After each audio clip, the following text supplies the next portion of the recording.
বোলপুরে ভারতীয় জনতা পার্টির বোলপুর সাংগঠনিক জেলা কার্যালয়ের শুভ উদ্বোধন ঘিরে উৎসব মুখর পরিবেশের সৃষ্টি হয়। অনুষ্ঠানে উপস্থিত ছিলেন বিজেপির বোলপুর সাংগঠনিক জেলা সভাপতি শ্যামাপদ মণ্ডল, লাভপুরের বিধায়ক দেবাশিস ওঝা এবং আউশ গ্রামের বিধায়ক তথা রাজ্যের প্রতিমন্ত্রী কলিতা মাছ। পাশাপাশি জেলার বহু নেতা কর্মী ও সমর্থক এই অনুষ্ঠানে যোগ দেন। অনুষ্ঠানের শুরুতেই হোম যজ্ঞ ও পুজোর মাধ্যমে নতুন কার্যালয়ের শুভারম্ভ করা হয়। পরে দলীয় পতাকা উত্তোলন এবং ফিতে কেটে আনুষ্ঠানিকভাবে কার্যালয়ের উদ্বোধন করেন নেতৃত্ব। নতুন কার্যালয়কে কেন্দ্র করে কর্মী সমর্থকদের মধ্যে ব্যাপক উৎসাহ ও উদ্দীপনা লক্ষ্য করা যায়। সভায় বক্তব্য রাখতে গিয়ে জেলা সভাপতি শ্যামাপদ মণ্ডল বলেন, 2025 সাল থেকেই বোলপুরে একটি উপযুক্ত জেলা কার্যালয়ের জন্য জায়গা খোঁজা হচ্ছিল। তার অভিযোগ, তৃণমূল কংগ্রেসের ভয়ে বহু বাড়ির মালিক ও বিভিন্ন সংস্থা দলকে ঘর দিতে অনীহা প্রকাশ করেছিলেন। তবে 2026 সালের 4ই মের পর বোলপুর বাস মালিক সমিতি দলীয় কার্যালয় স্থাপনের জন্য এই জায়গা ব্যবহারের অনুমতি দেয়।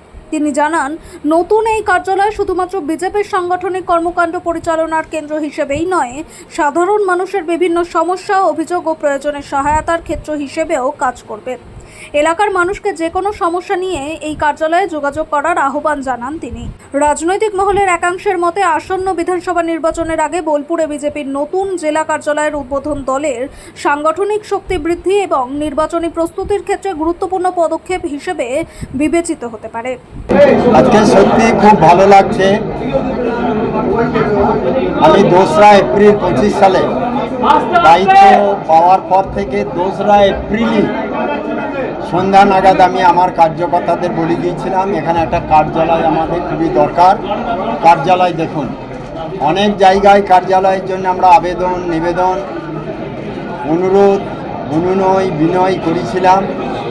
যখনই মানুষ শুনেছে ভারতীয় জনতা পার্টির কার্যালয় হবে, তখনই মানুষ আর রায় দেয়নি, জোরহাত করে সেটাকে কায়দা করে না করেছে।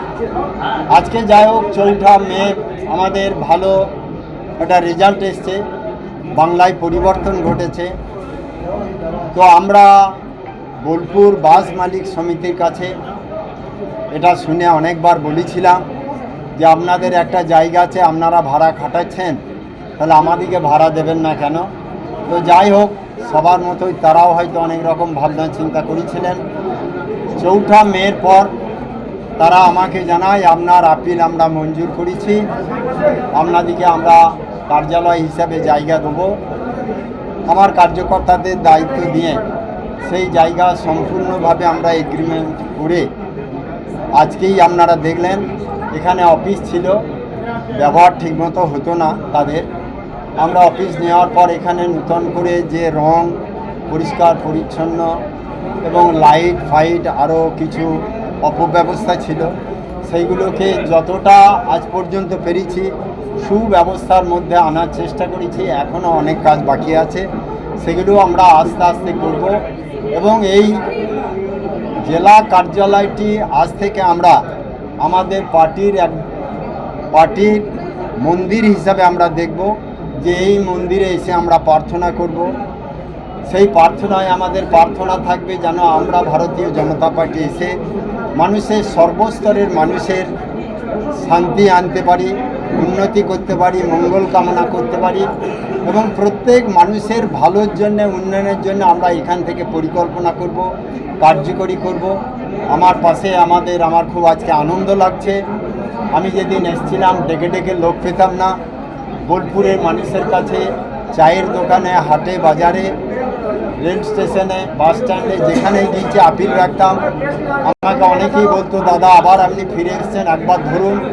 আমি ধরে সবার কাছে আপিল রেখেছিলাম। সেই সময় আমরা কাউকে ডেকে সঠিকভাবে পাইনি। তো আজকে তারপরেও আমার জেলাতে 7টি বিধানসভা, বীরভূম সরকারি জেলার মধ্যে 4টি বিধানসভা এবং পূর্ব বর্ধমান জেলার মধ্যে 3টি বিধানসভা, মোট 7টি বিধানসভার মধ্যে আমরা 5টি বিধানসভাকে জয়ী করতে পেরেছি, যেটা মানুষের কল্পনার মধ্যে ছিল না। মানুষ ভেবেছিল পশ্চিমবাংলার মধ্যে বোলপুর যেভাবে তৃণমূলের শক্ত ঘাঁটি, কোর কমিটির 8 জনেরই বাস এখানে, অত্যাচারিত এবং শক্তিশালী প্রভাবশালী সব নেতার বাস এখানে, এখানে হয়তো বিজেপির কিছু করতে পারবে না, কিন্তু আমরা সাধারণ মানুষের আশীর্বাদ মাথায় নিয়ে তাদেরকে সঙ্গে নিয়ে আজকে আমরা নির্বাচনে লড়েছি। নির্বাচনে 5 জন বিধায়ককে আমরা জিতিয়ে আনতে পেরেছি। একজন বিধায়ককে আমরা পূর্ণ মন্ত্রী হিসেবে আমার জেলা আমরা পেয়েছি এবং আমার ডান পাশে বসে আছে কলিতা মাঝি। তার প্রচার আপনারা দেখেছেন, একবারে নিম্নবর্তী বাড়ি থেকে উঠে আসা, খুব সরল এবং সাধারণ। সে পার্টি অন্তঃপ্রাণ, সে পার্টি এতদিন যাবত করেছে। আমিও তাকে চেয়েছিলাম যে সেও অন্তত সমাজে নিচু স্তর থেকে উঠে গিয়ে মানুষের মুখে হাসি ফোটাক, আর সেই জন্য আজকে আমাদের কলিতা মাঝি সেও একজন প্রতিমন্ত্রী হিসাবে দায়িত্ব পেয়েছেন। এছাড়া আমার ডান পাশে আছে দেবাশিস ওঝা। লাভপুর সিট মানে 1 কোটি টাকার বাজি, যে লাভপুর সিট তৃণমূলের কাছ থেকে ছিনিয়ে আনা যাবে না। আর আমি দলের ঊর্ধ্বতন নেতৃত্বের কাছে দাবি রেখেছিলাম, আমার মনের মতো প্রার্থী দিন, তারপরে জেতাবার দায়িত্ব সম্পূর্ণ আমি নেব। আর আপনারা যদি আপনার মতো প্রার্থী দেন তাহলে দায়িত্ব আপনাদের থাকবে। এই জন্য যে 2টো সিট আমরা হেরেছি, সেই 2টো সিট আমাদের জেলার মতো হয়নি, তারা চাপিয়ে নিয়েছে, দায়িত্ব তাদের। অতএব আজকে আমরা 7টায় জিতলে আমরা খুব আনন্দিত হতাম, খুশি হতাম, কিন্তু আগামী দিনে আমরা চেষ্টা করব 7টা সিটকেই জিতিয়ে আনার। তাই আজকে আমরা এই মন্দিরে বসে আপনাদের সামনে আমরা এই বোলপুর সাংগঠনিক জেলা তথা বীরভূম জেলার মানুষকে আহ্বান জানাচ্ছি আপনাদের মাধ্যমে, যার কোনো সমস্যা, কোনো অসুবিধা, কোনো প্রয়োজন হলে এই মন্দিরে এসে আমাদের কাছে জানাবেন। আমাদের সকল স্তরের কর্মী কার্যকর্তা যারা দায়িত্ব নিয়ে কাজ করছে তাদের কাছে যাবেন। তারা যে কোনো উপায়ে যত শক্তি লাগে শক্তি লাগিয়ে আপনাদের কাজের সুরাহা করার চেষ্টা করবে, আপনাদের পাশে থাকবে। এবং আমরা আহ্বান করব, আসুন পশ্চিমবাংলায় ভারতীয় জনতা